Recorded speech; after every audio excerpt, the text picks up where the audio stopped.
나긋나긋 크리스천의 심리학. 복음의 관점과 심리학의 관점으로 삶의 이야기들을 나누는 시간입니다. 이제 아침 저녁으로 날씨가 선선하죠. 간만에 시원한 바람을 느끼다 보니 올해도 벌써 절반이 지나가 버렸구나 생각이 듭니다. 저는 올해 새로운 취미가 생겼어요. 화분 키우기에 푹 빠졌답니다. 보통 인테리어용 식물을 많이 키우시던데 저는 작물을 키우는 데 빠졌어요. 상추, 당근 이런 것들요. 신기한 게 뭐냐면 아주 작은 씨앗 속에서 떡잎이 나와서 그게 흙을 뚫고 올라오는 거예요. 물을 머금고 있는 흙은 되게 무겁거든요. 근데 그걸 뚫고 올라오는 새싹의 생명의 힘이 참 크더라고요. 그걸 보다 보면 이 인생의 무게가 무거울 때가 있지만 포기하지 말고 뚫고 올라가자. 이런 동기부여가 돼요. 요새 좀 힘들거나 아니면 삶이 무겁게 느껴지신다면 우리 같이 이겨내봐요. 아주 작은 씨앗, 볼펜으로 점 하나 찍은 것 같이 작은 씨앗들도 결국엔 무거운 흙을 밀어내고 올라오니까요. 초록초록한 생명들을 키워보면서 작은 것에 애정을 쏟는다는 게 참 행복한 일이구나 많이 느끼고 있습니다. 작은 것들을 사랑하는 게 삶에 기쁨을 주더라고요.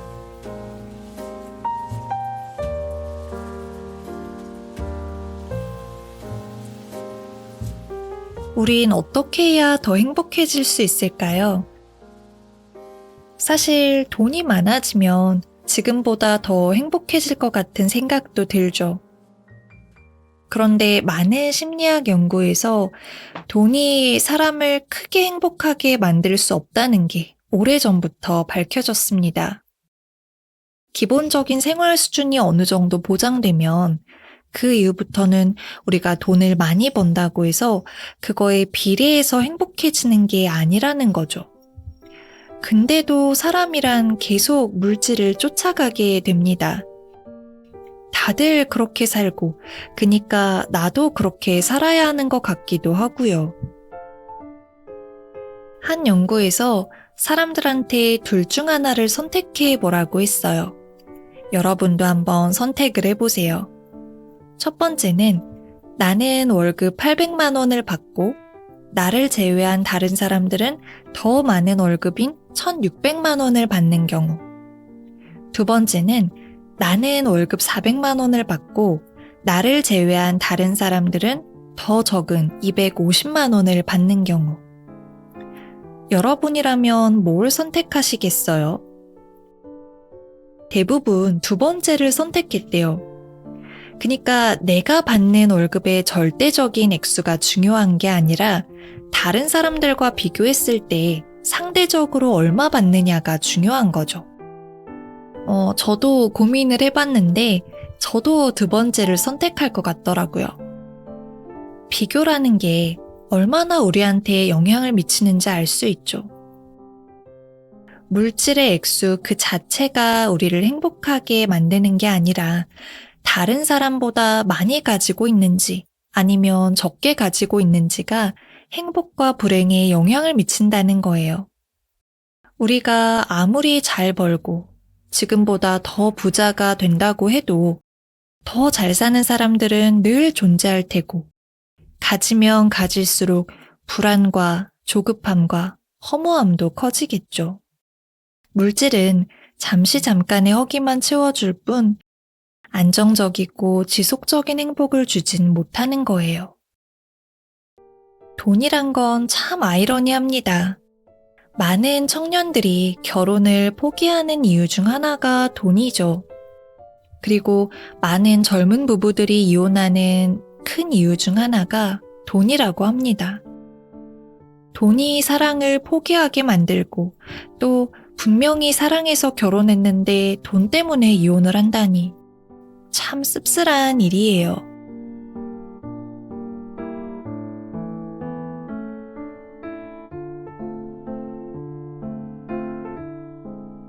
저는 그렇게 생각해요. 진정하고 깊은 행복, 쓸려 날아가지 않는 안정적인 행복은 비교하지 않는 힘에서 나온다고요.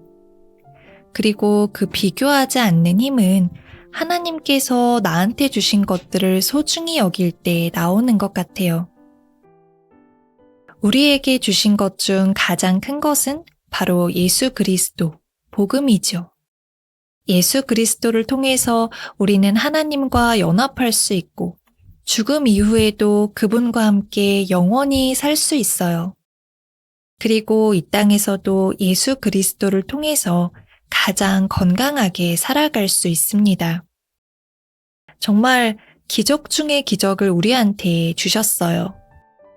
이걸 소중히 생각할 때 삶에 많은 게 변하더라고요.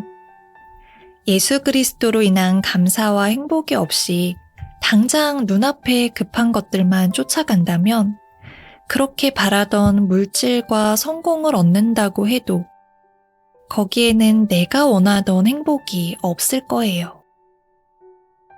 하나님께서는 우리가 하나님과 연합하고 동행하면서 살아갈 때 가장 건강하고 행복하게 살 수 있도록 우리를 그렇게 만드셨어요. 그렇게 복음으로 먼저 행복해지고 나서 그 다음에 삶을 돌아보면 우리를 행복하게 하는 것들이 너무나 많이 보입니다. 저는 요새 소중한 존재들과 같이 시간을 보내고 같이 맛있는 걸 먹을 때 너무 좋고 행복하더라고요.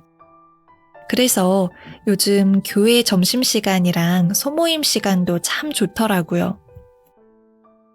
비싼 한우를 먹어서 좋은 게 아니라 소소하게 맛있는 것들을 나눠 먹고 서로 감사하고 복음에 대한 얘기를 하고 그 순간이 참 좋아요. 나에게 좋은 사람들을 얼마나 많이 주셨는지, 감사할 만한 것들을 얼마나 많이 주셨는지 깨닫고 나면 비교로 인해 마음이 흔들리지 않더라고요.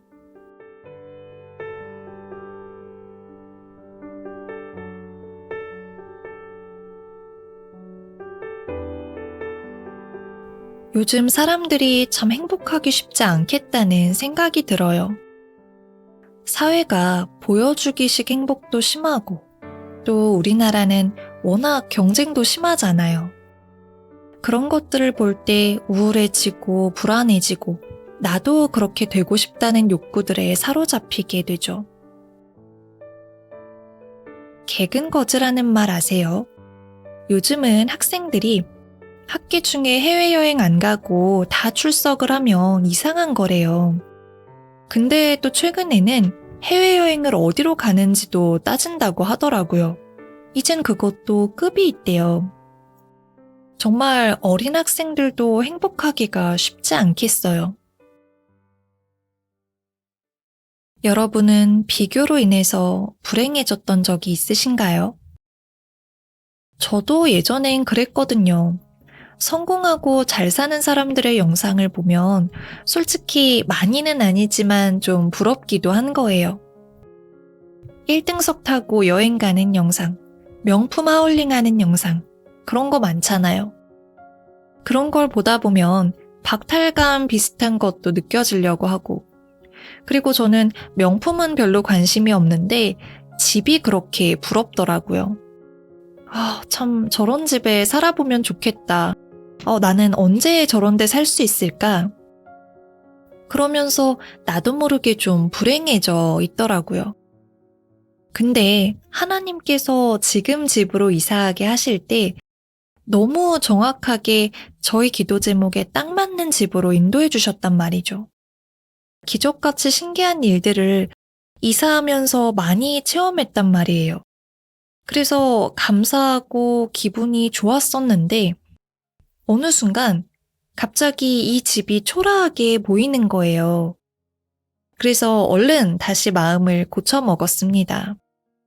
정말 인간이란 참 못됐죠. 여러분도 이렇게 비교를 하면서 감사와 행복을 잃어버린 순간들이 있으신가요? 저는 지금은요, 그런 영상들을 봐도 아무렇지 않더라고요. 나한테 얼마나 소중한 것들을 많이 주셨는지, 이 복음의 가치가 얼마나 큰지를 누리게 되니까 이젠 그런 걸 봐도 부럽지 않고 별로 관심이 가지 않더라고요. 심리학에 행복은 강도가 아니라 빈도라는 말이 있습니다. 한 방에 큰 기쁨이 아니라 작더라도 기쁜 순간들이 많아야 진짜 행복할 수 있다는 거죠. 그래서 우리가 매일 일상 속에서 행복과 평안을 누려야 되는 것 같아요. 아주 대단하고 큰 응답만이 응답인 건 아닌 것처럼요. 우리의 삶은 큰 사건들만 있는 게 아니라 반복되는 사소한 일상들이 모인 거잖아요. 그런 소소한 일상, 작은 일들 속에서도 하나님께서 너무 놀랍고 재밌게 역사하시는 것들을 보면 인생이 충만하고 훈훈해질 수밖에 없는 것 같아요.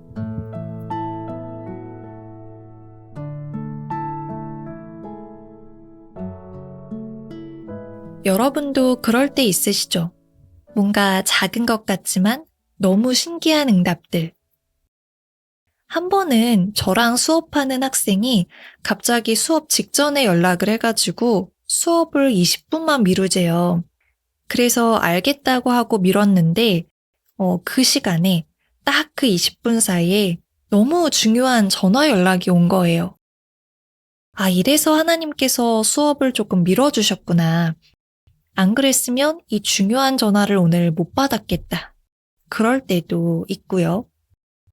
어딘가에 간증이라고 얘기하기에는 그 정도는 아닌 것 같지만 하나님과 나만 아는 소소한 비밀 같은 응답들도 있죠. 저는 그런 것들을 일기에 꼭꼭 적어놓고 제 마음이 흔들리려고 할 때마다 찾아보곤 해요. 그러면 깨닫게 됩니다. 아, 맞아. 그때 나한테 이렇게 역사해 주셨지. 그때 너무 신기했지. 지금도 나와 함께 하시는 살아계신 하나님을 믿자.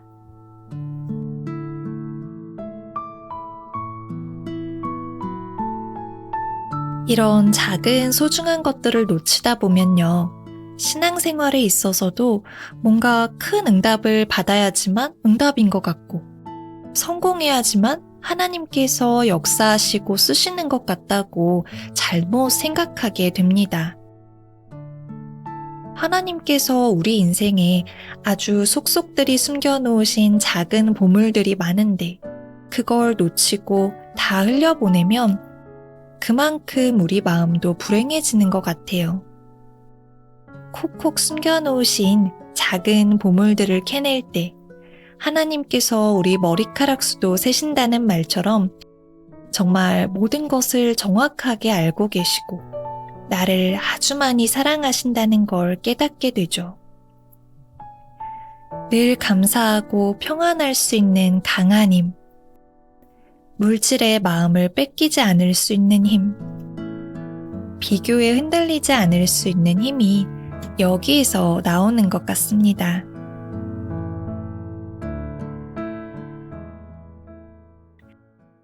그리고 때로는 무거운 삶의 무게를 이겨내는 힘이 필요하기도 하죠. 그 힘도 이 단단한 마음에서 나오는 것 같아요. 새싹이 흙을 밀고 올라가서 쑥쑥 자라고 꽃을 피우고 열매를 맺는 것 같이 우리 마음속에 심겨진 복음의 씨앗이 무럭무럭 자라서 풍성해지고 열매를 맺게 될 거예요. 그렇게 풍성해진 이파리로 휴식이 필요한 사람한테 쉴 수 있는 그늘을 내주기도 하고 배가 고픈 사람한테는 열매를 나눠주기도 하겠죠. 한번 떠올려 보시면 좋겠습니다. 예수님을 만나고 행복했던 경험, 그리고 작은 걸 사랑했던 경험, 또는 작은 응답으로 기뻤던 경험, 그 기억들이 여러분에게 이 시간 평온을 주기를 기도합니다. 오늘도 다들 너무 고생 많으셨고, 한 주간도 수고 많으셨습니다. 주님 안에서 가장 행복한 밤 되시길 바래요.